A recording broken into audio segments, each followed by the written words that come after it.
Okay, Mr. Long, FIQ number 5. Last time, the previous recording gone because not enough storage, it stopped halfway. So now we have to do it again. Well, free body diagram. Try to put too close. We're gonna have FG, we're gonna have F, and we're gonna have FK, and we're gonna have FN. FK is gonna be less than the rest. F is gonna be bigger. And FG and FN are somewhat equal. And those are all the forces that's on this block right here. And then we're gonna do part B next. And it's asking for the contact force, and that's in the Y direction.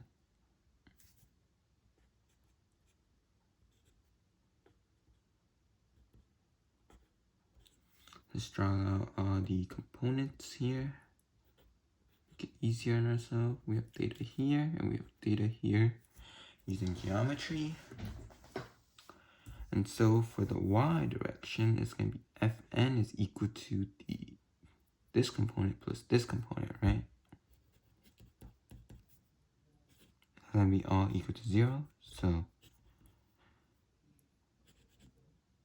Fn is equal to F sine theta, this component, plus mg is this, so mg cosine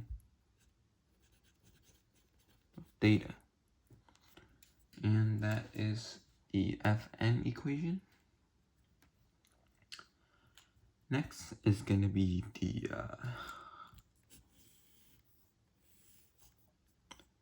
C, find acceleration.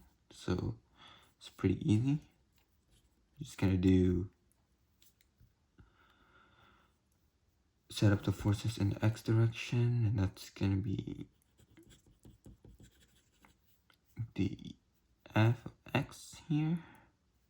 So f cosine theta minus the gravitational force down the slope. It's going to be mg sine of theta. And we're going to have a friction right here too. So minus the friction force, which is just mu times the Fn. And we know that Fn is here, so we're just going to have Fn is equal to F sine of theta plus mg cosine of theta. That's going to be equal to ma. So we're just going to divide m from both sides. We're going to have the equation F cosine theta minus mg sine of theta minus mu F sine theta plus mg cosine theta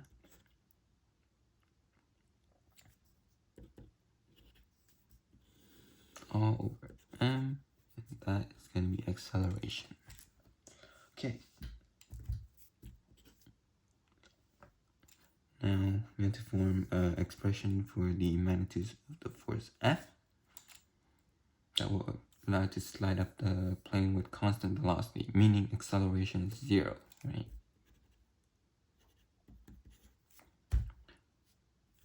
And it's asking for the relationship after.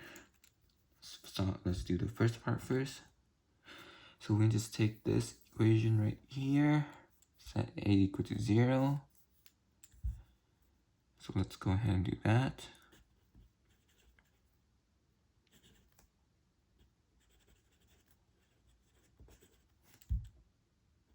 And let's distribute the negative mu into these two.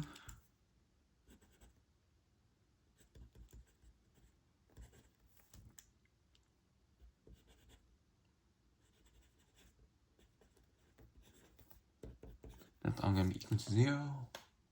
So then we can just move anything that does not have an f over. So we can factor out the f.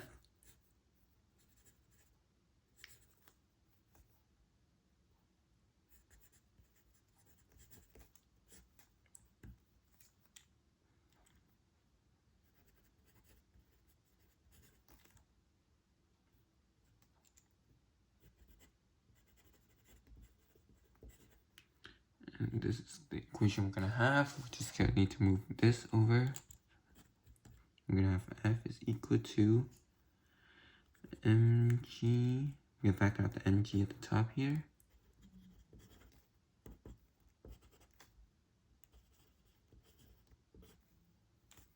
And we're gonna have cosine theta minus mu sine of theta at the bottom. And that is our f function. And now we need to show how the relationship must satisfy for the solution to be meaningful. Well, f is only an actual integer when the bottom here is not 0, right?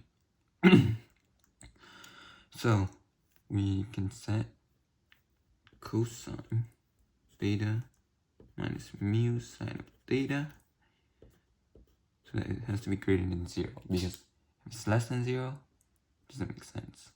That means that you're pulling this way instead, which is not what is shown in the diagram. Shown that it's going to push positively this way. So bottom should be negative since this top one is positive. So it must be greater than 0. So we can isolate for mu here by moving this whole thing over, dividing sine to both sides. We're going to end up with the equation cotangent of theta is greater than mu. And this is true because, well, the greater the angle you push on it, or, well, mu, the angle you push on it has to be greater than the friction, right? Because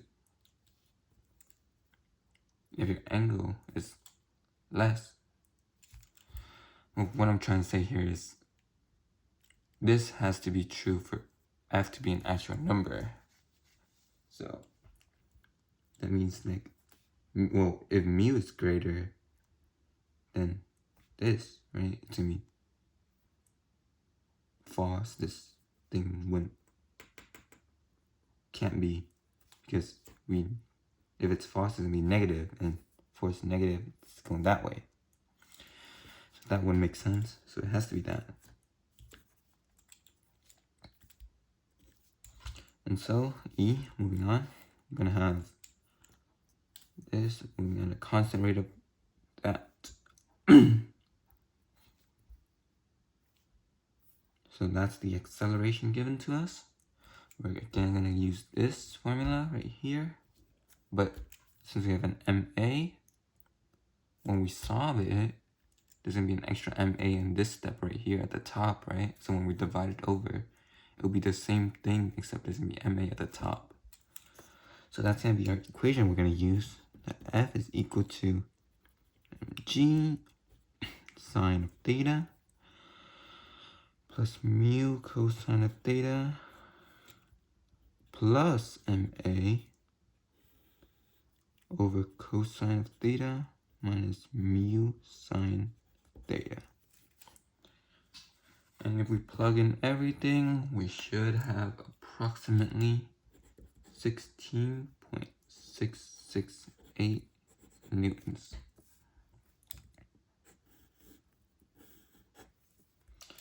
Okay, and adding on a second block, so we have M and we have 4M. So if we look at a system as a whole, we're gonna have a total of 5M, right?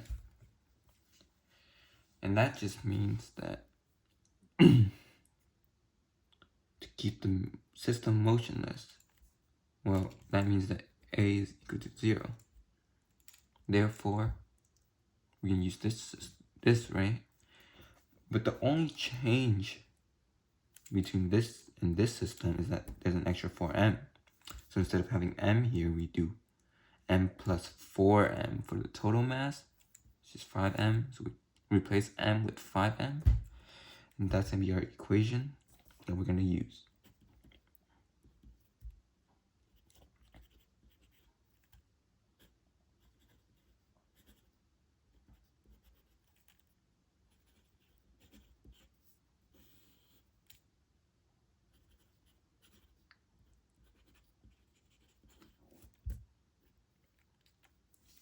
Now it's going to be our F force to keep it motionless. And yeah, simple work. No need to overthink it. Don't have to reset up the equation since this is moving as a system. And then, well, next one, G. It's given to us the same thing. Calculate the force required to accelerate the block. So now this time it actually has an acceleration, right? So we're going to use this one because this has acceleration in it. But instead, we're going to replace the m again with 5m. So F with acceleration is going to be 5m g sine theta plus mu cosine theta plus 5ma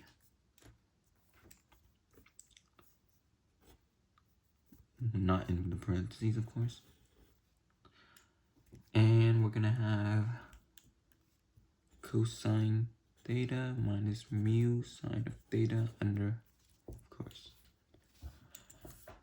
And when you plug everything in, it should give you that F is about 83.34 newtons.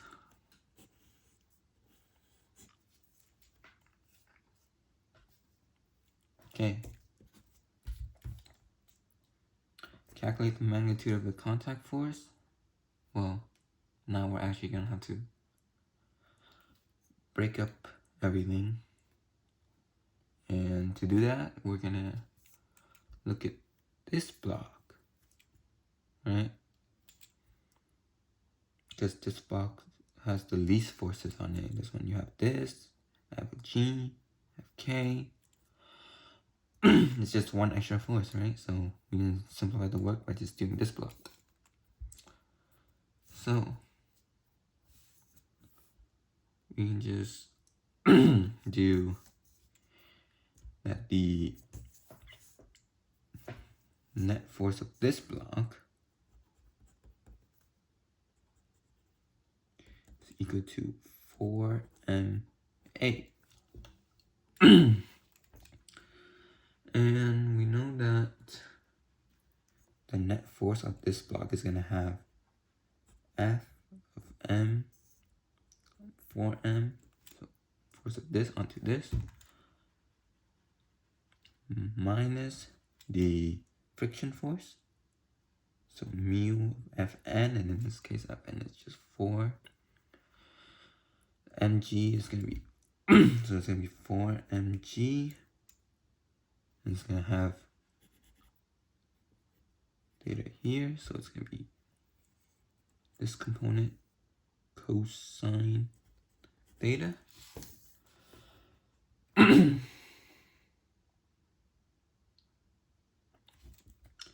And then we're going to have the other force, that is the F of G, the x component,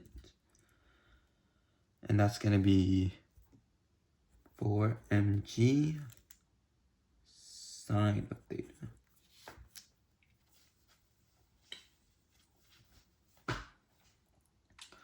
Okay, and that's all going to be equal to 4ma.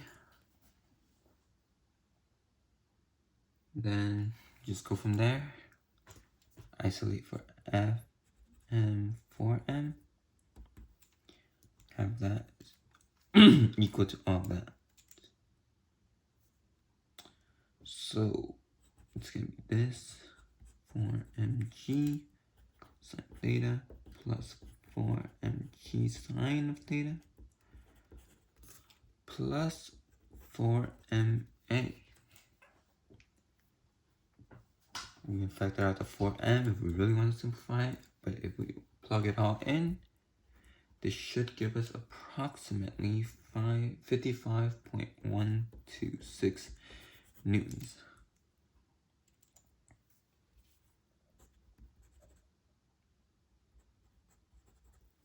Okay. We have another block on here, right? And we're trying to find what the minimum coefficient of mu is. So we're gonna make it so that we're gonna set up the forces on the 2m up here.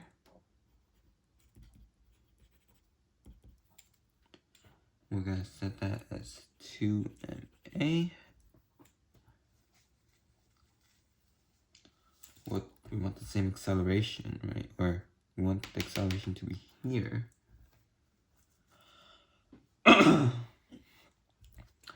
And we're gonna have, since we're trying to find when it stays on the block, right? This equation would work because acceleration is uniform. So then we just expand this. We're gonna have the Fn, or the contact force between these two. So yes, the Fn, or in this case, the static friction. Fs is gonna be the or it's gonna have Fs, it's gonna have Fg of x, and it's gonna have the, actually that's the 2 force. That's it. So we're gonna have this equals that. Set it up, expand these more, and have mu s of 2mg, because that's the Fn in this case is going to be Fgx, right? Or Fgy. So mg, we're going to have cosine theta. And we're going to have that minus the Fgx, which is going to be 2mg sine of theta. That's going to be equal to 2ma. And since everything has 2ma, we just cross out the, or everything has 2m, we just cross out the 2m's, right? 2m, 2m, 2m, all cancels out. So we're left with mu as cosine of theta minus, or we've got a g here, g sine of theta equals a. We just fill out everything we know. A plus g sine of theta, and we move g cosine over to have mu s. And when we plug everything in, should give us about a mu s of 0.397. And that's going to be the minimum mu that it needs to stay on the box.